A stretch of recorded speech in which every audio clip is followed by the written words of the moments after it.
توحید پرست ہوتے ہیں مزاج میں. سمجھ میں آ رہی ہے بات؟ ان کو یہ اللاجیکل باتیں ہضم ہی نہیں ہوتی. تو اللہ ہمیں حقیقی توحید پرست بھی بنائے اور مزاج بھی ہمارا توحید پرستوں جیسا بنائے. سمجھتا ہے کہ نہیں سمجھتا؟ مزاج کیسا بنائے؟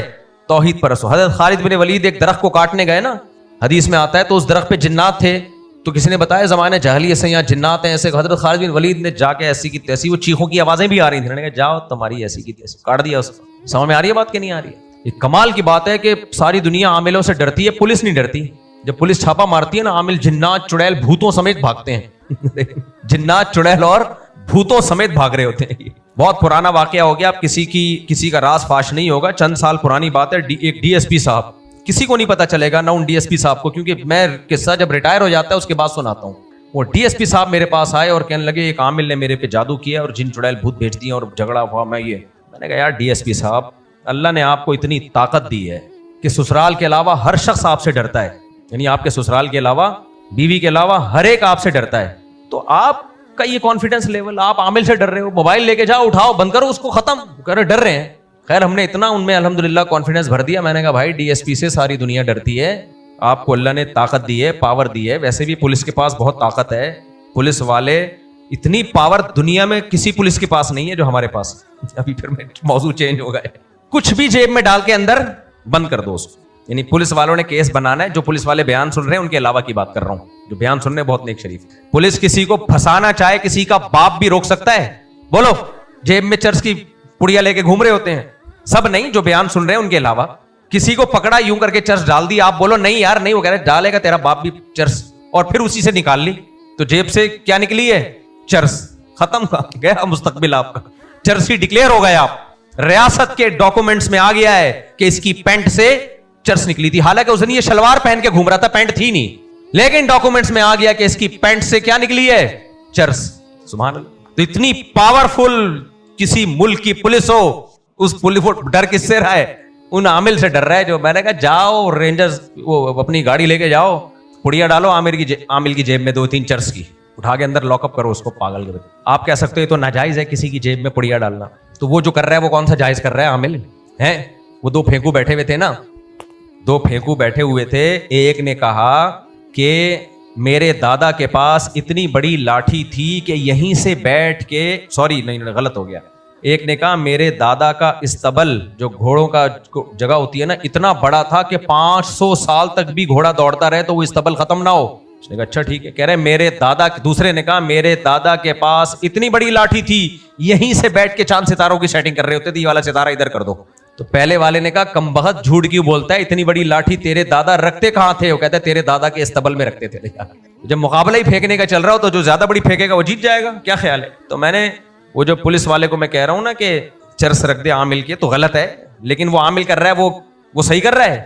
وہ لوگوں کے گھر اجاڑ رہا ہے, برباد کر رہا ہے.